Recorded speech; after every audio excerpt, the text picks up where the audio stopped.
Bismillahirrahmanirrahim. Assalamualaikum warahmatullahi wabarakatuh.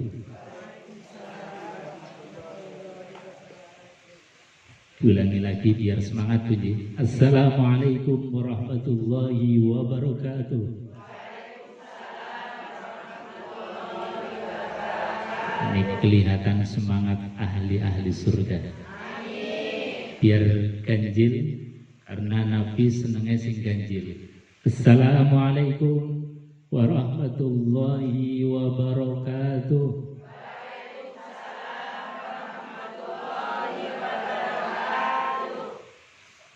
Bismillah, innal hamdalillah nahmaduhu wa nasta'inuhu wa nastaghfiruh wa na'udzu billahi min shururi anfusina wa sayyiati a'malina.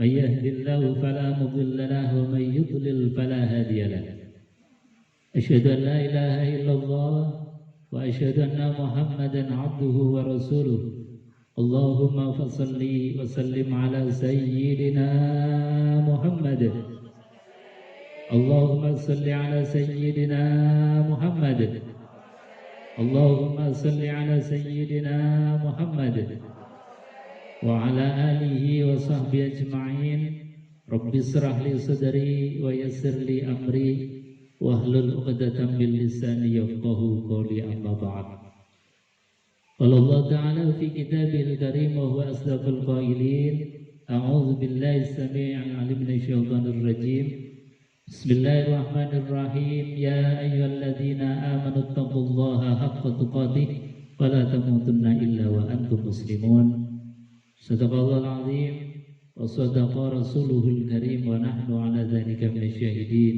walhamdulillahi rabbil alamin. Ingkang kawula hormati Bapak Haji alis keluarga, Ibu Hajah Dewi Purwita, Ibu Hajah Dewi Parwita. Ingkang kawula hormati, ingkang berbahagia, ingkang dipun mulyakaken dening Allah Subhanahu wa taala. Ibu-ibu pengajian yang luar biasa, ini wajahnya wajah surga semua ini kelihatan. Jadi suasananya ini sudah kayak suasana surga. Saya seperti di tengah-tengah bidadari. Semuanya cantik-cantik luar biasa. Mudah-mudahan kecantikan ini sampai di akhirat, sampai di surganya Allah. Amin Allahumma amin. Dijaga Bu. Cantiknya tetap dijaga.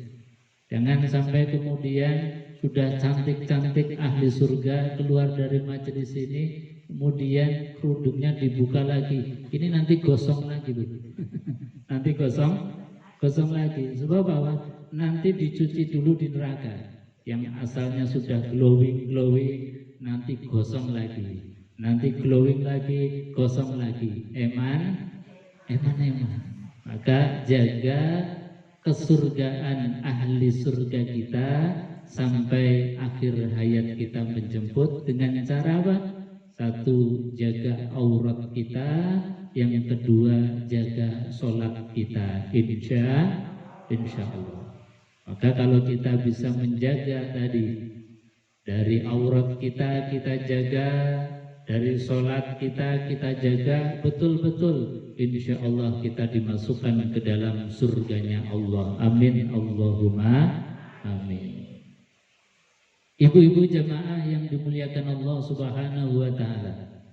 Sebelum saya mulai kajian dan doa untuk saudara kita khususnya di Palestina, mari kita hadirkan dulu di dalam hati kita, di majelis kita baginda Rasulullah Sallallahu Alaihi Wasallam. Kita bersamai dulu dengan Rasulullah, seolah-olah Rasul betul-betul hadir di majelis kita ini, hadir di dalam hati kita. Insya Allah kita selalu dibimbing oleh beliau baginda Rasulullah Sallallahu Alaihi Wasallam. Allahumma salli ala sayyidina Muhammadin tibbil qulubi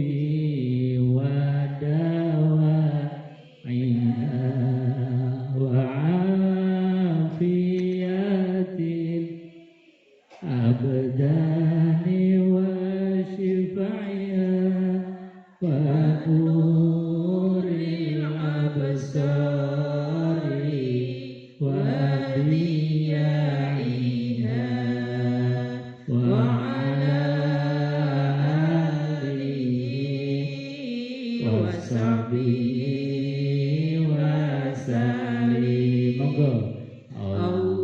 Allahumma salli ala sayyidina Muhammadin tibbil qulubi wa dawaiha wa afiyatil abdani wa shifaiha wa nuril absari wa diyaiha wa ala alihi wa sahbihi wa sallim. Tidak kali Allahumma salli ala sayyidina Muhammadin tibbil qulubi wa dawaiha wa afiyatil abdani wa shifaiha wa nuril absari wa diyaiha wa ala alihi wa sahbihi wa sallim. Allahumma salli ala Muhammad. Allahumma sholli alaihi. Ibu-ibu jamaah pengajian yang dimuliakan Allah Subhanahu wa Ta'ala. Sholawat tadi itu namanya sholawat tibil qulub. Sholawat apa, Bu? Sholawat tibil qulub itu artinya dokternya hati kita. Siapa dokternya hati kita? Tidak lain dan tidak bukan kecuali baginda Rasulullah Sallallahu Alaihi Wasallam. Jadi kita bersolawat di awal majelis, harapannya kita dituntun oleh Rasulullah Sallallahu Alaihi Wasallam. Kita dibimbing oleh Rasulullah sekaligus Rasul sebagai dokter. Kita ini di general check up oleh Rasulullah. Hatinya dibedah oleh Rasulullah, dibersihkan segala penyakitnya, sehingga penyakit-penyakit hati yang bersemayam yang menjangkiti kita, insya Allah dikorek, dibersihkan, diobati oleh baginda Rasulullah Sallallahu Alaihi Wasallam. Kersombatan, Bu, diobati oleh Kanjeng Nabi. Kersombatan, Insya Allah. Sebab napa? Penyakit hati niku boten kerawas, ndak terasa. Beda dengan penyakit zahir. Titik-titik ibu ono kukule titik wis geger. Ada misalnya belang sedikit, koreng sedikit, luka sedikit, sudah kita cari obat. Kita sakit batuk, cari obat. Kita sakit panas, cari obat. Itu kalau penyakit zahir.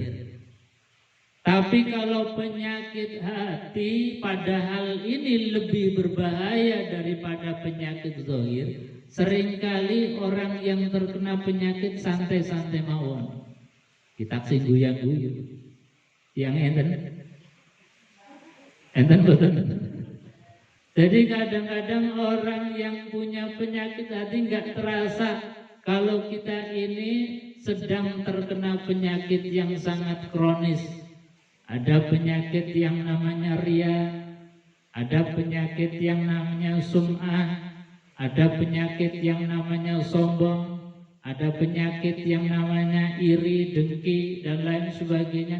Itu semua kalau kita tidak waspada, tidak hati-hati, nanti di akhirat dibangkitkan oleh Allah, akan dimintai pertanggungjawaban oleh Allah Subhanahu wa Ta'ala.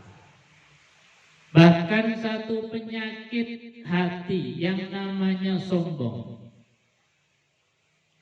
menjadikan orang, menjadikan makhluk, menjadikan iblis yang dulu sudah pernah berada di surga. Jadi sudah pernah mengenyam nikmatnya surga itu iblis.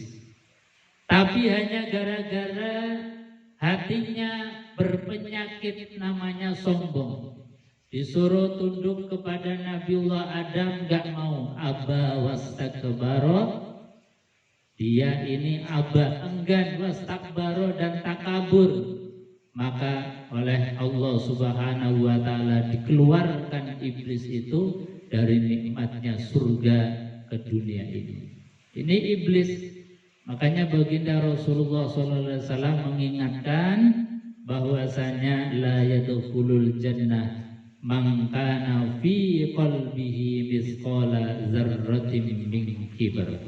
Tidak akan dimasukkan ke dalam surga orang yang hatinya ada penyakit yang namanya sombong, meskipun itu sebesar biji sawi, meskipun titik kecil, itu penghalang masuknya ke dalam surga. Makanya pagi hari ini kita hadir untuk general check up hati kita. Kita datangkan Rasulullah SAW mengobati kita karena beliau adalah tibil qulub wa dawaiha. Beliau adalah dokternya hati sekaligus penawar obat hati kita. Tadi kita awali dengan sholawat tibil qulub, harapannya tadi kita dibedah oleh Rasulullah, dibersihkan segala penyakitnya. Insya Allah kita keluar dari majelis ini membawa qalbun salim, hati yang sehat, selamat. Amin Allahumma amin. Ibu-ibu jamaah pengajian majelis ta'lim tahsin Al-Fatihah atau Fatihah yang dimuliakan Allah Subhanahu wa ta'ala, bahwa alhamdulillah pagi hari ini kita dipilih oleh Allah. Ini bukan sembarang pilihan. Kita ditakdir oleh Allah untuk hadir. Hadirnya bukan sembarang hadir, tapi lisan kita basahi dengan kalimat-kalimat ayat-ayat Al-Quran, firman Allah Subhanahu wa ta'ala. Kita hadir mendengarkan doa, kita berdoa kepada Allah Subhanahu wa ta'ala, mendengarkan majelis-majelis ilmu. Ini adalah betul-betul satu anugerah Allah. Pagi hari ini ya Allah kita ditakdir untuk hadir bermajelis ilmu, yang majelis ini disifati oleh baginda Rasulullah sebagai raudhatan min riyadil jannah, taman daripada taman-tamannya surga. Jadi kita ini sudah betul-betul sudah muntuk-muntuk, sudah mulai dekat dengan surga. Kita sudah di halamannya surga, sudah berada di tamannya surga. Satu jengkal lagi kita akan masuk ke dalam surga, insya Allah. Kita syukur biqaulina alhamdulillah. Karena apa? Karena pagi ini kita diajak oleh Bu Hajah Dewi Parwati. Salah lagi, Dewi. Salah terus. Ini nanti diseneni Pak Ali. Suruh untuk bubur apa? Merah putih lagi. Pada Bu Hajah Parwita. Diajak, bahkan setengahnya dipaksa kita. Jadi dipaksa untuk kebaikan. Diundang, diajak untuk sama-sama melantunkan satu kalimat, yang kalimat itu adalah kalamullah. Kalimat itu adalah kalimatun thayyibah, kalimat yang baik. Kalimat itu adalah kalimatun baqiyah, kalimat keabadian. Kita nggak bayangkan andai kata kita kok kemudian diundang rosok-rosok males untuk berangkat.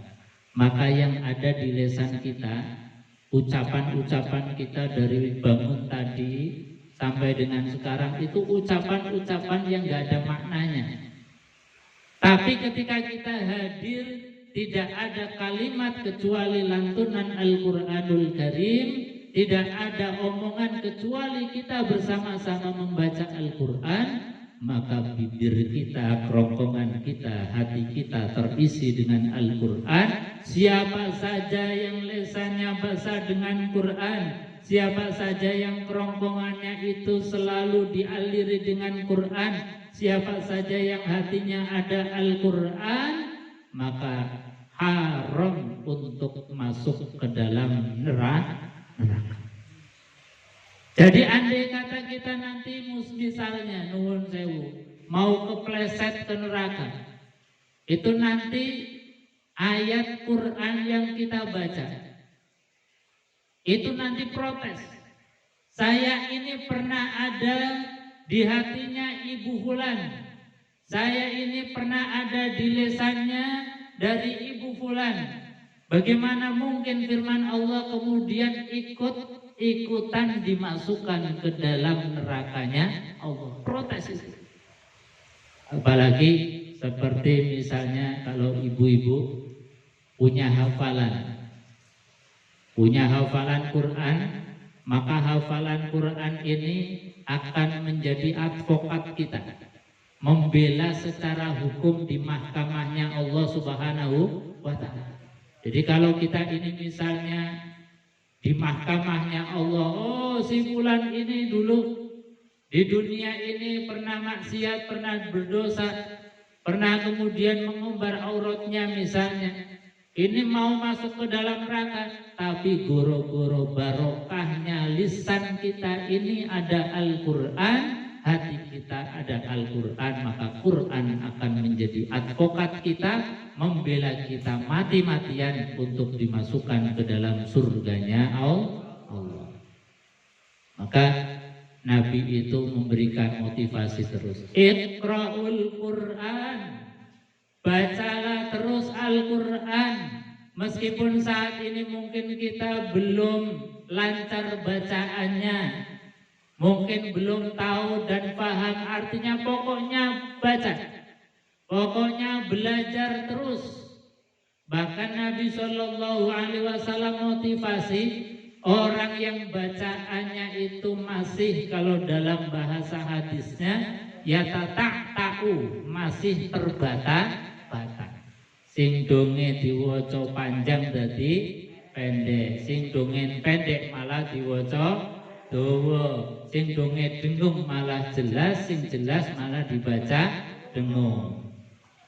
Kata Nabi, orang yang dalam keadaan itu ya tahu terbata-bata malah diapresiasi, dikasih hadiah oleh Rasulullah, ajroni, dapat 2 pahala. Jadi orang yang memotone gradul saja masih dikasih hadiah 2 kali lipat, pahalanya 2 ajroni, 2 pahala. Makanya jangan malas-malas kita belajar, jangan malas-malas kita membaca Al-Quran. Nah kalau sudah lancar, sudah bisa baca Quran, sudah tahu maknanya, gimana Ustaz? Kata Rasulullah Sallallahu Alaihi Wasallam, orang yang sudah ahli dalam Al-Quran, ahli itu artinya baca sudah sesuai dengan kaidah ilmu qiraahnya. Jadi tajwidnya sudah benar, bacaan panjang pendeknya, dengung, ilhar atau ikhfa'nya, waqaf-waqafnya diperhatikan, itu namanya orang yang ahli. Kata Rasulullah Sallallahu Alaihi Wasallam, orang yang sudah ahli maka akan diberikan hadiah spesial ma'a kiramil baroro, akan diberikan oleh Allah Subhanahu wa Ta'ala bodyguard malaikat, yang malaikat itu namanya kiramil baroro, malaikat mulia. Malaikat yang senantiasa bisiki kita terus untuk kebaikan. Malaikat yang senantiasa mengingatkan kita kalau kita mau berbuat dosa. Malaikat yang senantiasa mengingatkan kita terus kalau kita lagi dalam keadaan malas. Malaikat yang senantiasa mengingatkan kita, motivasi kita ketika kita dalam keadaan semangat, terus dimotivasi. Itu namanya kiromil baroroh, dihadiahi. Jadi orang hebat. Kalau presiden ada bodyguard, itu paling bodyguard hanya menjaga jasadnya saja, tapi nggak bisa menjaga ruhaniyah seorang presiden. Tapi kalau kita ahli Quran dikirim oleh Allah penjagaan yang ketat. Ada malaikat kiramil bararah yang ketika kita mau berbuat maksiat, berbuat dosa, itu dihembuskan rasa malu kepada kita. Sehingga apa? Ya Allah, saya sudah biasa baca Quran koyo masih mau maksiat, rasanya kemudian jadi ngerem, nggak jadi itu maksiat. Ya Allah, saya sudah terbiasa baca Quran, masa lisan ini yang sudah penuh dengan bacaan Quran mau dikotori dengan bacaan-bacaan yang tidak baik, dengan omongan-omongan yang tidak baik, bulian, ejekan, makian, rasanya kemudian muncul rasa malu. Rasa malu ini dihembuskan oleh malaikat kiramil bararah. Jadi luar biasa. Makanya kalau ibu-ibu tadi belum bisa baca Quran, ayo belajar. Tidak ada kata bahwa baca Quran atau belajar Quran sudah tua terlambat, nggak ada. Jadi anak-anak baca Quran, belajar Quran juga bisa. Kita yang sudah umur juga bisa, apalagi kita yang sudah mendekati usia-usia yang kalau kita gambarkan kita ini lagi lari maraton, itu harusnya kalau sudah usia-usia ini larinya harus lebih cepat. Meskipun mungkin kita dalam belajar Al-Quran itu yang nggak cetok. Karena apa? Ya maklum lidahnya sudah beda, lisannya sudah beda. Tapi bukan itu ukurannya, semangatnya inilah yang dinilai oleh Allah. Andai kata kita baru beberapa hari misalnya belajar Al-Quran, belajar qiraati abatasa, baru beberapa lembar yang diajarkan oleh guru-guru kita, kok ditakdir kita dipanggil oleh Allah Subhanahu wa taala, inna lillahi wa inna ilaihi rajiun. Maka saat itu kita sudah dicap min ahlil Quran. Padahal baca Qurannya saja belum bisa. Goro-goro di akhir usia masih mau belajar Al-Quran. Jadi sekali lagi Allah tidak menilai hasil akhir, tapi Allah menilai proses menuju hasil akhir. Jadi ibu-ibu jangan pernah patah arang, jangan pernah patah semangat, jangan pernah mengatakan wis tuwa ngomong belajar Al-Quran. Karena apa? Quran ini spesial. Spesialnya apa? Allah sudah mendeklarasikan di dalam Al-Quran, walaqad yassarnal Quran lizikri fahal mim muddakir. Walaqad yassarnal Quran, dan sungguh-sungguh telah aku mudahkan Al-Quran. Quran itu dimudahkan untuk dipelajari, dimudahkan untuk dihafalkan. Ini mbak-mbaknya yang sudah hafal Al-Quran luar biasa. Quran loh, yang tebelnya sekian, isinya 30 juz. Suratnya ada berapa? 114 surat. Surat pertama apa? Al-Fatihah. Surat yang terakhir apa? Surat An-Nas. 114 surat hafal. Ini kan luar biasa. Dan dihafalkan bukan hanya orang yang sudah bisa tulisan Arab saja. Nah, nyatanya dulu di TV-TV kita kalau mendengar sosial media, atau kita melihat di TV, ada anak belum bisa baca tulisan Arab, belum bisa baca Al-Quran, tapi menghafalkan Quran sampai 30 juz. Jadi nggak ada halangan. Ketika kita sudah sepuh pun sama. Jadi ibu-ibu, saya punya majelis namanya Majelis Ta'lim Al-Fikri. Itu ya usianya ibu-ibu sudah sepuh. Tapi di dalam menghafalkan Al-Quran itu semangatnya luar biasa. Dari mulai surat Al-Mulk, Tabarakalladzi biyadihil mulk wa huwa ala kulli syai'in qadir. Ternyata hafal. Nambah lagi surat Waqiah. Iza waqa'atil Waqiah. Waqiah ternyata juga hafal. Dilalap habis oleh ibu-ibu padahal ya sepuh-sepuh. Ada yang sudah 60, 70 tahun hafalan. Bahkan sekarang sudah Ar-Rahman. Ini sudah Ar-Rahman, sudah Yasin. Ini lagi proses menghafalkan surat Al-Kahfi. Surat Kahfi kan lumayan panjang itu dihafalkan. Ini sudah dapat separuh. Ini saya cerita untuk motivasi ibu-ibu bahwasanya kita belajar Quran, kita menghafalkan Al-Quran tidak ada batasan usia. Karena apa? Allah sudah menjamin walaqad yassarnal Qur'ana lidzikri fahal mim mudzakir. Aku sudah mudahkan Al-Quran lidzikri untuk siapa saja yang mau belajar, siapa saja yang mau menghafalkan Al-Quran. Maka kata Allah, fahal mim mudzakir, silakan siapa yang mau, siapa yang mau. Jadi kalau kita kemudian menyambut apa yang ditawarkan oleh Allah Subhanahu wa taala, alhamdulillah ini ada majelis tahsin yang mengajarkan ibu-ibu dari belum bisa baca Quran sekarang sudah bisa, alhamdulillah. Yang sudah bisa baca Al-Quran tingkatkan lagi dengan tahsin, dibaguskan. Jadi bagus sesuai standar qiraahnya, sesuai dengan standar makhorijul hurufnya. Yang sudah bisa tingkatkan lagi dengan hafalan Al-Quran. Karena tadi kalau hati kita, lisan kita, mulut kita ada Al-Quran, maka ya'ti yaumal qiyamah syafi'an li ashabi. Quran yang kita baca, Quran yang kita hafalkan nanti utuk datang kepada kita ketika kita sedang dalam keadaan sangat-sangat membutuhkan. Quran akan datang menghampiri kita ketika kita dalam kesendirian.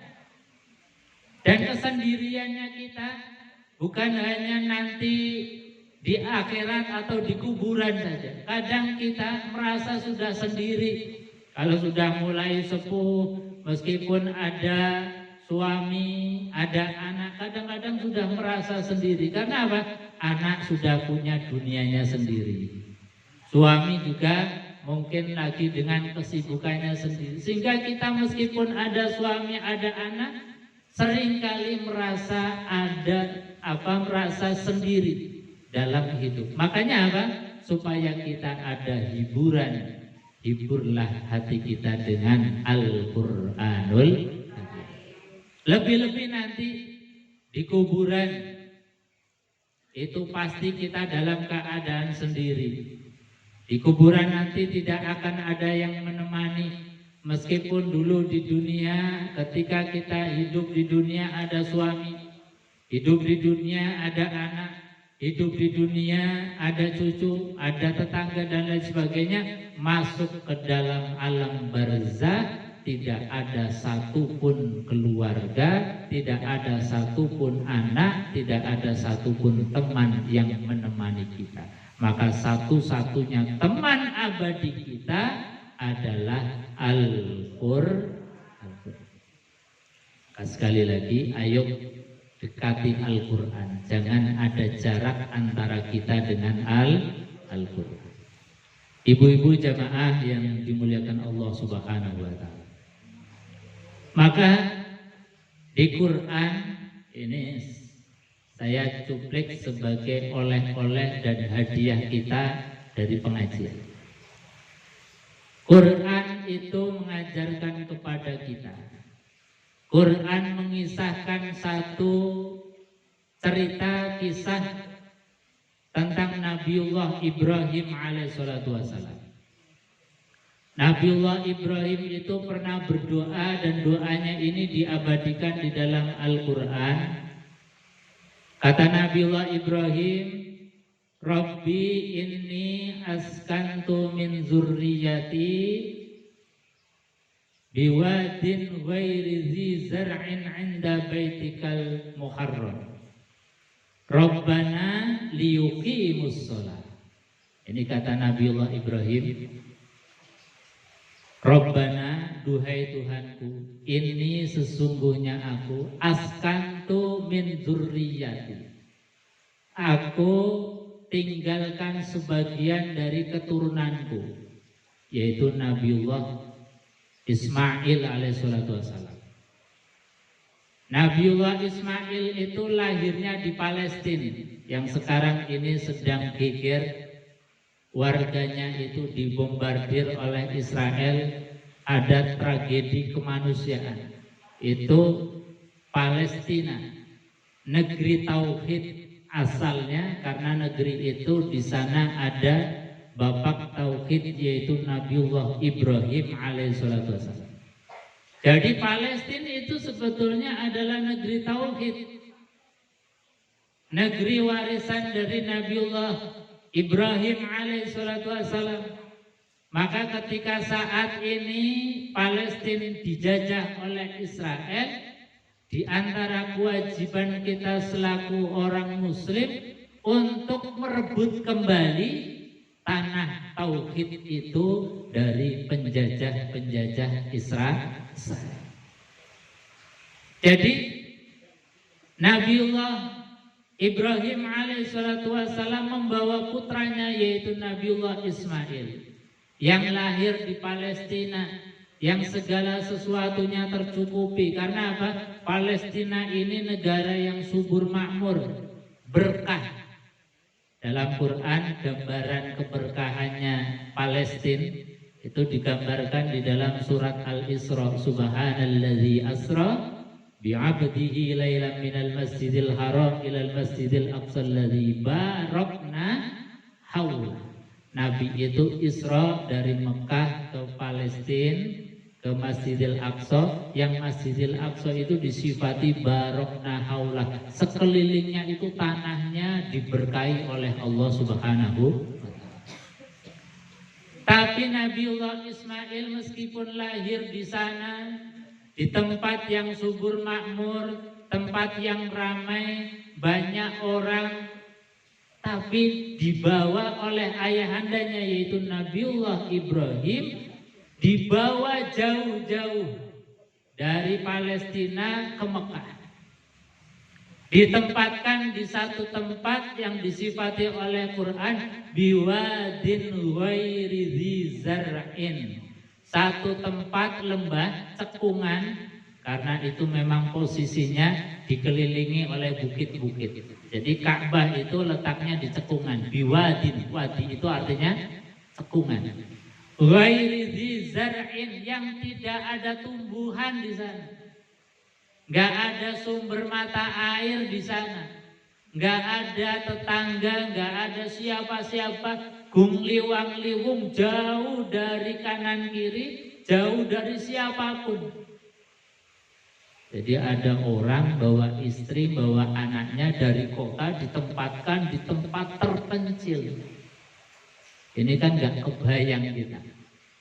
Di tempat yang kira-kira nggak ada sumber penghidupan.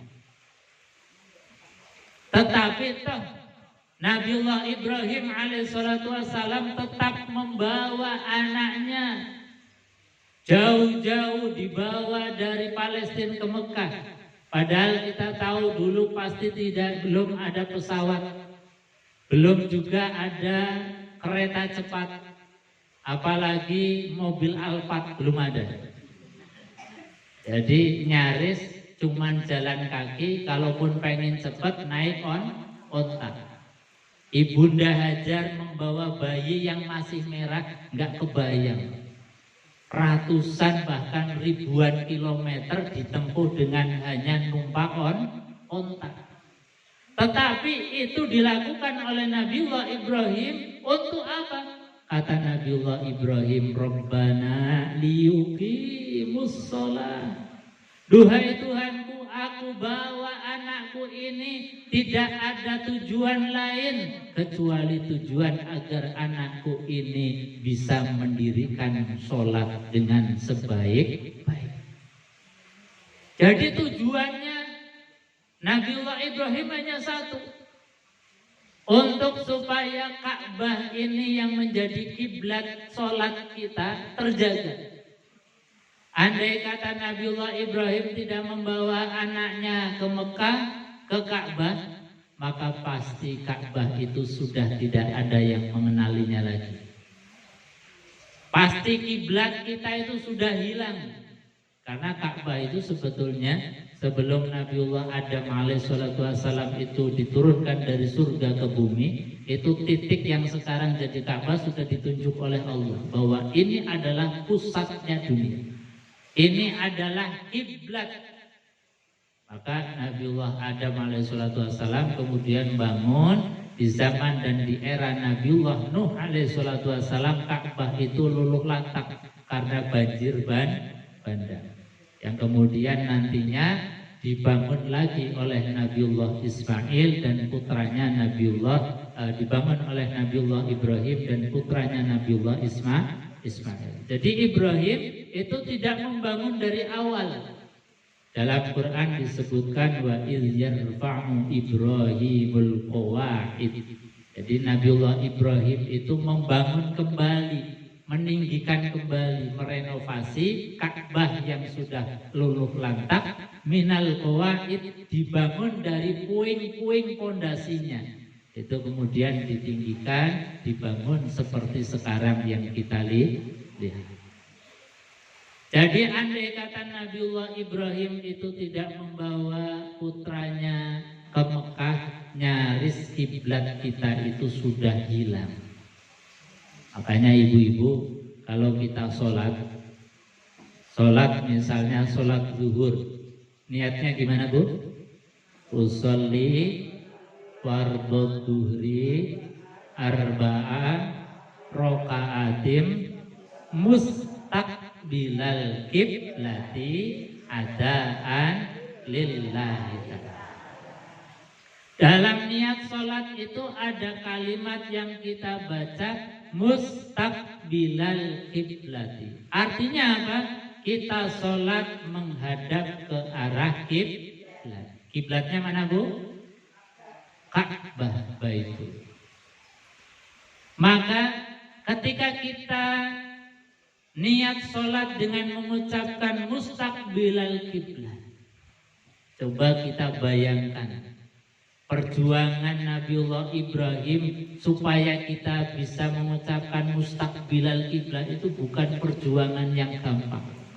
Seperti tadi bawa putranya dari Palestina ke Mekah, itu perjalanan yang sangat melelahkan. Perjuangan yang tidak gampang, perjuangan yang luar biasa. Maka kalau kita merasakan apa yang dirasakan oleh Ibunda Hajar, kalau kita merasakan apa yang dirasakan oleh Nabiullah Ibrahim, kalau kita sholat dalam mengatakan mustaqbilal kiblat, merasakan apa yang dirasakan oleh Nabiullah Ismail alaihissalam, rasanya ya Allah, kita ini hutang budi kepada beliau-beliau. Andai kata tidak ada Nabiullah Ibrahim, tidak ada Nabiullah Ismail, maka kiblat kita itu sudah tidak diketahui lagi. Maka alhamdulillah bahwasanya dengan perjuangan Nabiullah Ibrahim, kita ini kiblatnya sama. Dari penjuru dunia semuanya menuju ke arah Ka'bah Baitullah. Ibu-ibu jamaah yang dimuliakan Allah Subhanahu wa taala, bahwa ketika kita diberikan oleh Allah Subhanahu wa taala sholat, syariat sholat ini adalah syariat yang luar biasa.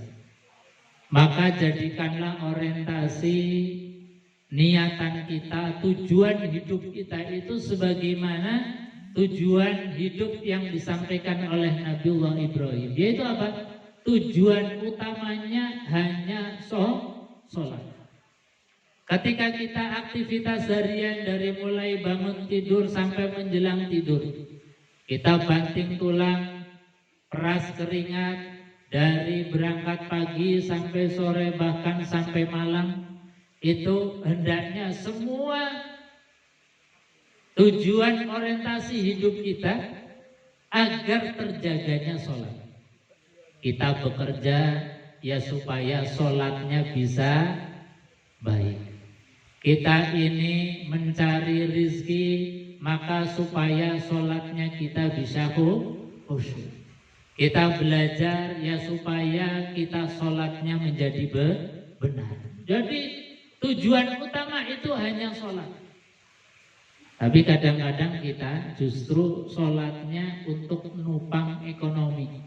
Jadi kalau kita ini dalam keadaan susah misalnya, ekonomi susah, sergapnya luar biasa untuk sholat malam. Kalau kita ekonominya lagi susah, sholat duhanya tidak pernah ketinggalan. Kalau kita lagi diuji oleh Allah Subhanahu wa Ta'ala, sholatnya sergap luar biasa. Tapi setelah kemudian diberikan oleh Allah kebahagiaan, sholatnya menjadi lupa. Ini artinya salah dalam tujuan. Harusnya apa? Apapun kegiatan kita harus menjadi penopang terjaganya sholat. Kita kadang-kadang guru-guru mantu saja sholatnya ditinggal. Guru-guru mantu. Lah katanya kita pengen dapat mantu yang soleha. Pengen dapat cucu yang soleha. Anak kita supaya keluarganya sakinah mawaddah warahmah. Loh kok guru-guru mantu sholatnya ditinggal? Ini kan kebalik. Makanya tetap sholat harus nomor satu. Apapun kesibukan kita, sibuknya kita dengan dunia apapun, nomor satu, semua harus bisa menjadi fasilitas terjaganya sholat kita. Ini Nabiullah Ibrahim.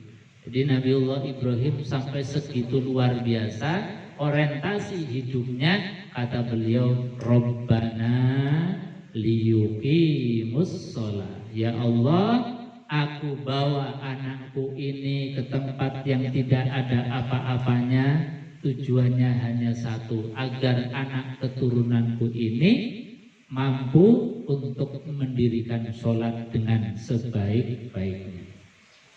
Ibu-ibu jemaah pengajian yang dimuliakan Allah Subhanahu wa Ta'ala, bahwa tadi kami sampaikan bahwa negeri asal dari Nabiullah Ibrahim itu adalah Palestina, negeri Syam.